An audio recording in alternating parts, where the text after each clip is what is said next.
Good morning. This is my first class. चलो आज start करते हैं अकाउंट्स का पहला क्लास स्टार्ट करते हैं।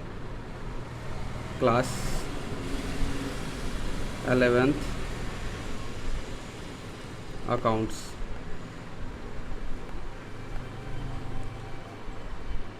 मैं ये मान के चलता हूँ कि आप लोगों को अकाउंट्स के बारे में कुछ भी नॉलेज नहीं है।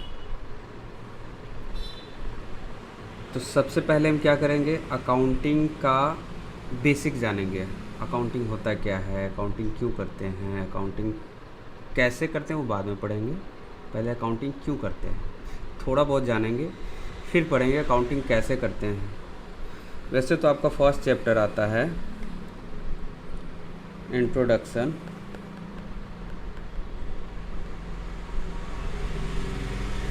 सेकंड चैप्टर है बेसिक अकाउंटिंग,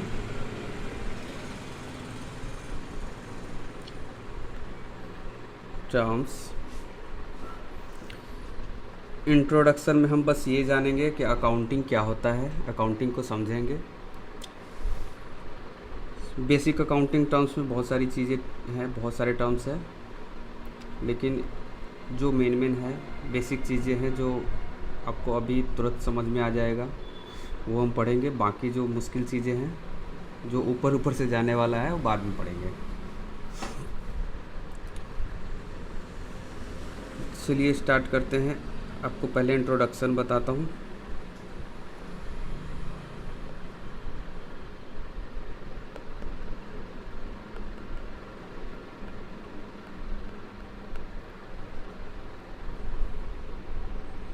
इंट्रोडक्शन जानने से पहले एक स्टोरी सुनाता हूँ। एक है मिस्टर एक्स। मिस्टर एक्स नाम सुना है कभी? मिस्टर एक्स क्या चाहता है, ये एक बिजनेस स्टार्ट करना चाहता है। He wants to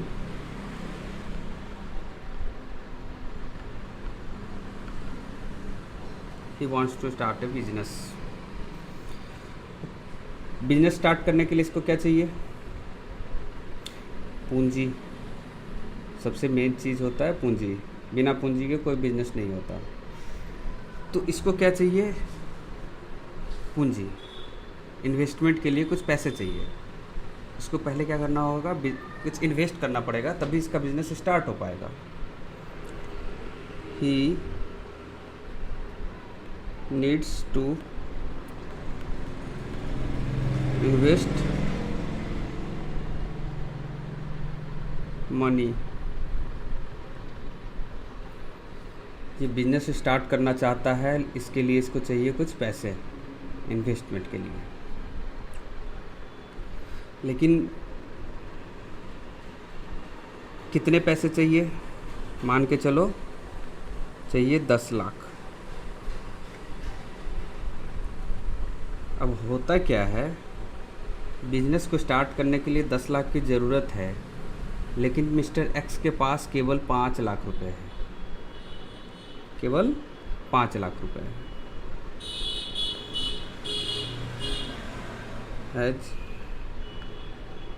he has only ₹5 lakh. इसके पास केवल 5 लाख रुपए है।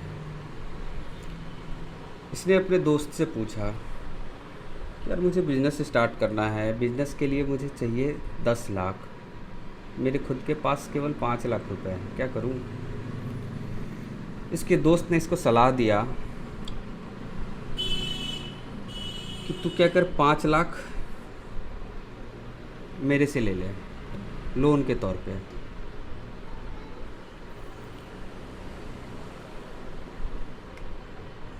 मिस्टर एक्स ने क्या किया, अपने दोस्त से 5 लाख रुपए उधार ले लिए।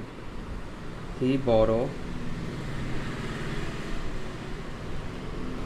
₹5 lakhs from his फ्रेंड अपने दोस्त से कुछ उधार ले लिए 5 लाख रुपए, खुद के पास 5 लाख रुपए थे। अब क्या किया, इसने बिजनेस स्टार्ट कर दिया, अपना दुकान खोल लिया।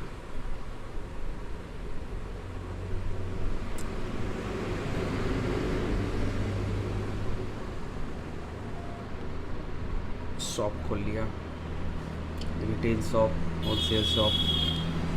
चलो शॉप किस चीज़ का है ये, गारमेंट का, कपड़े का। अब शॉप कैसे चलेगी, शॉप खोलने के लिए दुकान तो ले लिया, इसमें क्या लगाया होगा, इसने क्या परचेज किया होगा, फर्नीचर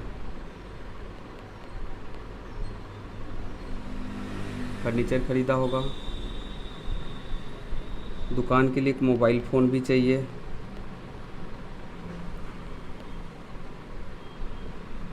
भागा दौड़ी करने के लिए एक बाइक खरीद लिया। चूँकि दुकान पे दिन भर बैठना है, लाइट कट जाएगी, बैठ नहीं पाएंगे, उसके लिए एक इन्वर्टर खरीद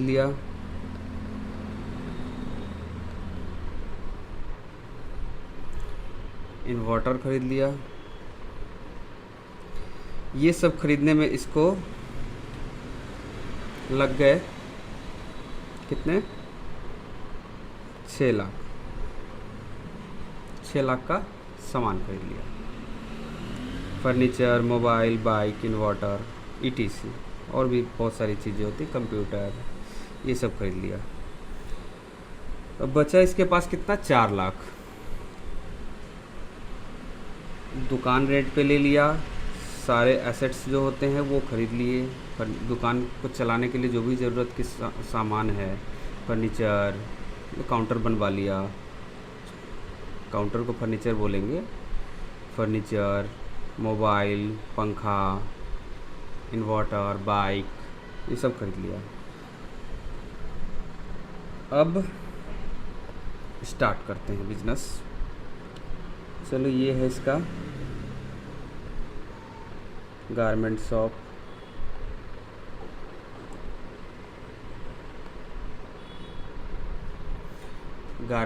है। बेसिकली दुकान कैसे चलती है आप सबको पता होगा। एक बंदा है मिस्टर वाई जो गारमेंट होलसेल करता है, ये मिस्टर एक्स का दुकान है। अब यहाँ से क्या करेगा मिस्टर एक्स, दुकान के लिए जो रीसेल के लिए purchase goods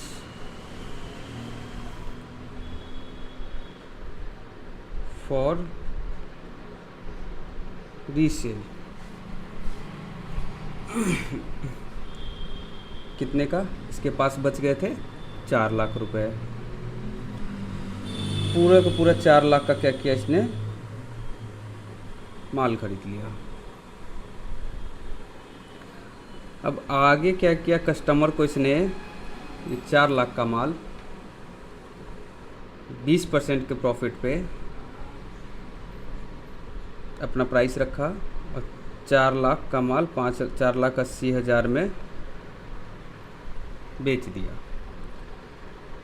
sale to customer. Mister X goods खरीदा 4 लाख में, 4,80,000 में कस्टमर को सेल कर दिया। अब चूँकि इसको कस्टमर बनाने थे तो हुआ यूँ कि कुछ जो कस्टमर थे वो उधार परचेज करके ले गया। ये 4,80,000 का जो माल है इसमें से इसको 3 लाख रुपए तो कैश मिल गए और 1,80,000 का उधार लग गया मार्केट में। उधार को इंग्लिश में क्रेडिट बोल देते हैं, ठीक है।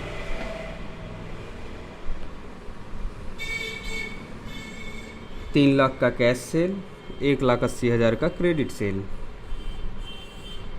अब क्या करते हैं, अब मिस्टर एक्स का तो गोडाउन खाली हो गया, दुकान में कुछ माल ही नहीं है, पूरा का पूरा बिक गया, तो दुकान बंद कर तो सकते नहीं है, दुकान को तो चलाना है।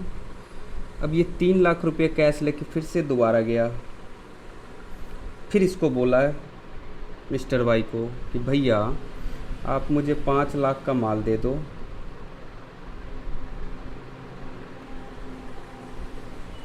5 लाख का गुड्स दे दो, 3 लाख रुपये मैं कैश दे देता हूँ, 3 लाख क्या देता हूँ कैश, और 2 लाख रुपये क्रेडिट मतलब उधार दे दो, 2 या 3 महीने 6 महीने में जैसे ही सेल होगा मैं वापस कर दूंगा, या फिर नेक्स्ट ट्रिप में जब माल लेने आऊँगा तो ये पैसे ले लेना। अब मिस्टर वाई को भी क्या करना है, कस्टमर को बनाए रखना है। अगर मिस्टर वाई नहीं देगा, मिस्टर जेड दे देगा, तो मिस्टर एक्स कहाँ चला जाएगा, जेड के पास, कि यहाँ से मुझे उधार माल मिल रहा है, और इसको भी पता है कि इसका दुकान चल रहा है, माल सेल होगा, जैसे सेल होगा ये पैसे दे देगा। अब देखिए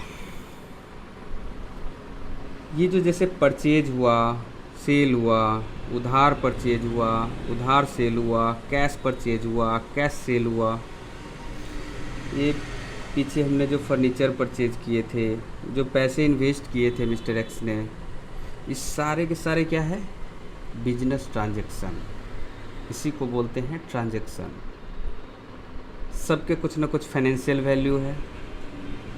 बिजनेस ट्रांजैक्शन, बिजनेस ट्रांजैक्शन के बारे में अभी के लिए इतना ही समझिए, बाकी चीज़ें बाद में समझाएंगे जब आपके पास समझने की काबिलियत हो जाएगी। अभी समझाएंगे आपके ऊपर ऊपर से चला जाएगा, दिमाग में कुछ घुसेगा नहीं। बिजनेस ट्रांजैक्शन समझ में आ गया। अब इस स्टोरी में देखिए, मिस्टर एक्स बिजनेस स्टार्ट करना चाह रहा था, दुकान को कितने की ज़रूरत थी, शॉप को 10 लाख की ज़रूरत थी। मिस्टर एक्स का अपना पैसा कितना था, 5 लाख। और एक चीज़ ध्यान में रखना, दुकान, बिजनेस या एंटिटी, एंटरप्राइज, कुछ भी कह लो इसको, जो बिजनेस होता है इसके ऑनर से डिफरेंट होता है, दोनों की आइडेंटिटी डिस्टिंक्ट, अकाउंटिंग के पर्पस से बिजनेस को ऑनर से अलग मानते हैं। तो ये जो पैसा मिस्टर एक्स ने दिया, चूँकि इसका ऑनर है तो इसको बोलेंगे कैपिटल, मिस्टर एक्स का कैपिटल है ये, इसका नाम दे दिए, अकाउंटिंग की भाषा में इसको कैपिटल बोलते हैं। और जो पैसे किसी और से लाए थे, मिस्टर एक्स अपने दोस्त से मांग के लाया था बिजनेस को स्टार्ट करने के लिए, ये क्या हो जाएगा, लोन। और देखो बिजनेस के लिए दोनों के दोनों लायबिलिटी है, मिस्टर एक्स का जो कैपिटल है वो भी लायबिलिटी है, मिस्टर एक्स का पैसा बिजनेस के ऊपर है, भले वो कैपिटल का नाम देते हैं लेकिन बिजनेस के लिए वो क्या है, लायबिलिटी है। लोन भी लायबिलिटी है, लेकिन चूँकि जो पहला 5 लाख है कैपिटल का, जिसका नाम देते हैं कैपिटल, वो पैसा ऑनर का है, तो इसको बोलेंगे internal liability, internal liability, internal liability. और लोन जो है ये, इसको कैपिटल नहीं बोलते हैं, इसको लोन बोलते हैं। और ये क्यों बोलते हैं, क्योंकि ये मालिक का पैसा नहीं, ऑनर का पैसा नहीं है, ये क्या है, ये भी लायबिलिटी है लेकिन ये है एक्सटर्नल लायबिलिटी। ठीक है, लायबिलिटी भी आपको लगभग समझ में आ गया। Internal liability, external liability. Owner का जो लायबिलिटी होता है बिजनेस के ऊपर, ऑनर के नाम से जो कैपिटल होता है ऑनर का, वो होता है इंटरनल लायबिलिटी। बाकी जो भी आउटसाइड की लायबिलिटी होती है वो होती है एक्सटर्नल लायबिलिटी। आगे देखिए, मिस्टर एक्स पैसे लगा दिया था, उसके बाद क्या किया था? सबसे पहला काम फर्नीचर खरीदा, मोबाइल खरीदा, बाइक खरीदा, इन्वर्टर खरीदा। ये सब खरीदने के पीछे क्या पर्पस था? इसको यूज करके बिजनेस को चलाया जाएगा। इसकी वजह से बिजनेस को फ्यूचर में इकोनॉमिक बेनिफिट होने वाला है। ठीक है, ये सारे के सारे क्या हो गए? एसेट्स।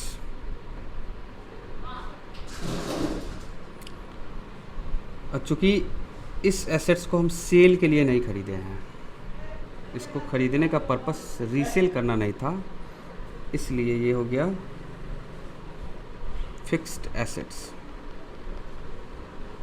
Fixed assets. यहाँ तक कोई कन्फ्यूजन? चलो अब आगे देखते हैं। अब देखो, मिस्टर एक्स क्या करता है? ये परचेज करता है। परचेज क्या करे? गुड्स। ये देखो, गुड्स।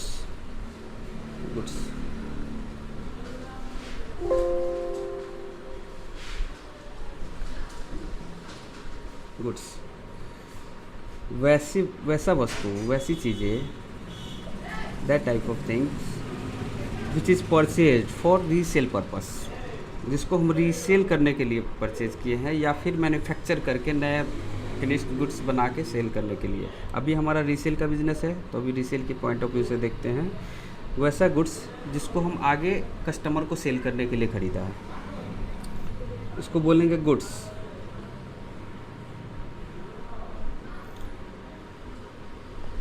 और जिसको हमने बिजनेस में यूज करने के लिए ख़रीदा है, इसको बोलेंगे एसेट्स, फिक्स एसेट्स। गुड्स भी एक एसेट्स है, लेकिन इसको, ये हमारा स्टॉक है, इसको रीसेल पर्पस के लिए ख़रीदा है, इसलिए इसका नाम देते हैं गुड्स।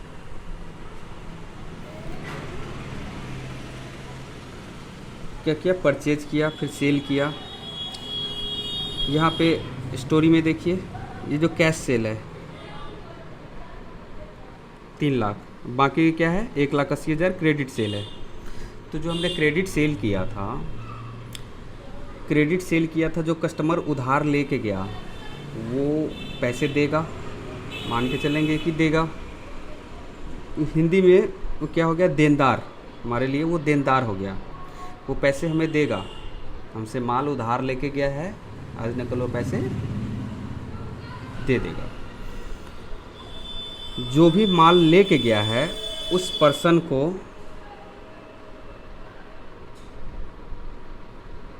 डेटर बोलते हैं, डेटर्स का नाम देते हैं। ठीक है,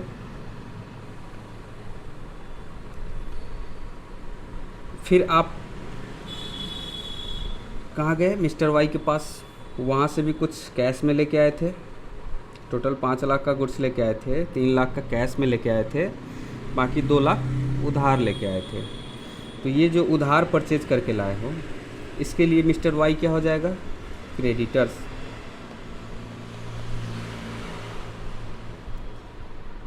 ठीक है, उधार माल बेचा, कस्टमर क्या हो गया? डेटर हो गया। उधार माल खरीदा, सप्लायर क्या हो गया? क्रेडिटर हो गया।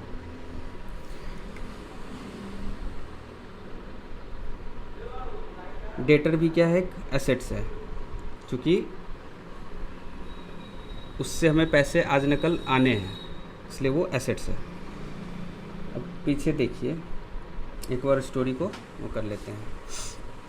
मिस्टर एक्स बिजनेस स्टार्ट करने के लिए अपना कैपिटल लगाया 5 लाख, 5 लाख का लोन लेके आया, कुछ फिक्स एसेट ख़रीदा, फिर बिजनेस स्टार्ट करके गुड्स परचेज किया, गुड्स सेल किया।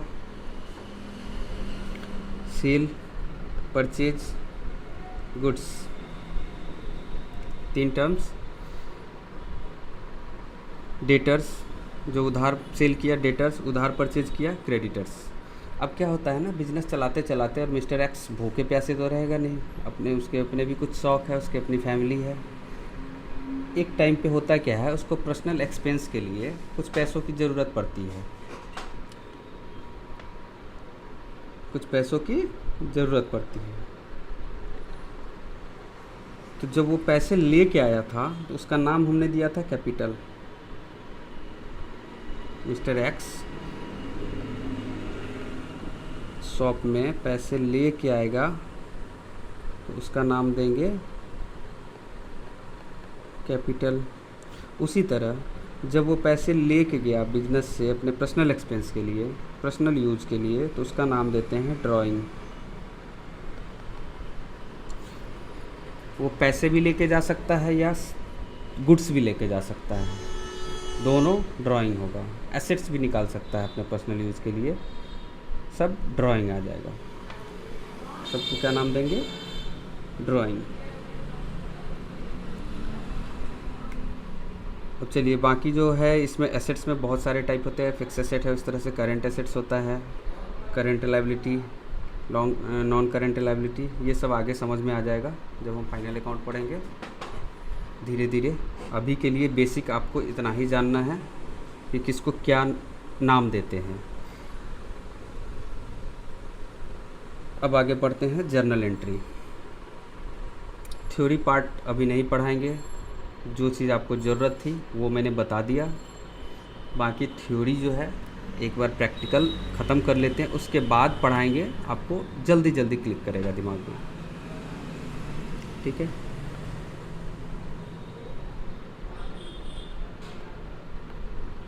जर्नल।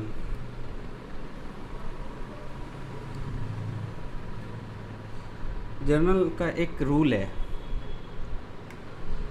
जर्नल के लिए ना अकाउंट्स को, अच्छा एक चीज़ देखो, ये सब जो हुआ बिजनेस ट्रांजैक्शन हुआ, और इस सारे ट्रांजैक्शन को पर डे बहुत सारे ट्रांजैक्शन होंगे, 10, 20, 100, 50, 1000, 2000, कुछ भी नंबर ऑफ़ ट्रांजैक्शन हो सकते हैं। और इसको अगर लिख के ना रखे प्रॉपर वे में तो भूल जाएंगे। हालांकि लिखते सब है, किराना दुकानदार भी आपके पड़ोस में होगा, वो भी लिखते हैं, हाँ इतना का तेल ले गया, इतना का बिस्किट ले गया, सारा रिकॉर्ड करता है। लेकिन उसको प्रॉपर वे में, एक प्रॉपर तरीके से रिकॉर्ड करने को अकाउंटिंग बोलते हैं। रिकॉर्ड करना, प्रॉपर तरीके से रिकॉर्ड करते हैं, फिर इसको क्लासिफाई करते हैं। क्लासिफिकेशन मतलब किस तरह का ट्रांजैक्शन कितना हुआ, वो सब सीखेंगे। बहुत बड़ा चैप्टर है रिकॉर्डिंग का भी। रिकॉर्डिंग मतलब जर्नल को रिकॉर्डिंग बोलते हैं, रिकॉर्डिंग का दूसरा नाम जर्नल है। क्लासिफिकेशन लेजर, फिर उसको समराइज करते हैं, ट्रायल बैलेंस बनाते हैं, फिर उसको एनालाइज करते हैं, रिपोर्ट करते हैं।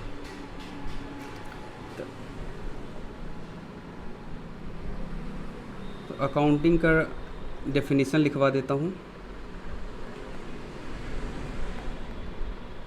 अकाउंटिंग का डेफिनेशन लिखवा देता हूँ, इसके बाद जर्नल स्टार्ट करेंगे। अकाउंटिंग क्या है?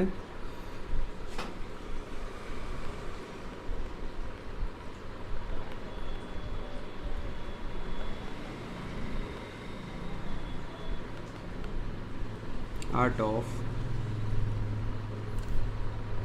Identifying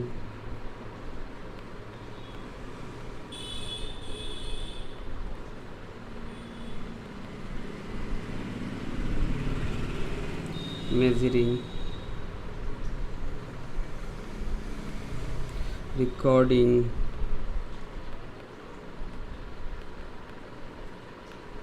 classifying,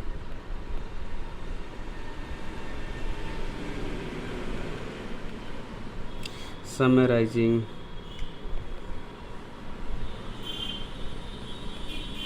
analyzing and reporting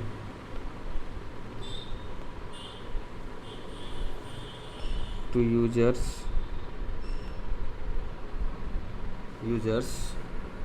in terms of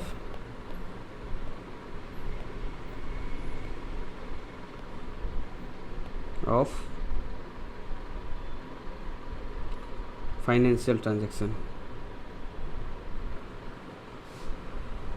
in terms of money किसका? फाइनेंशियल ट्रांजैक्शन का।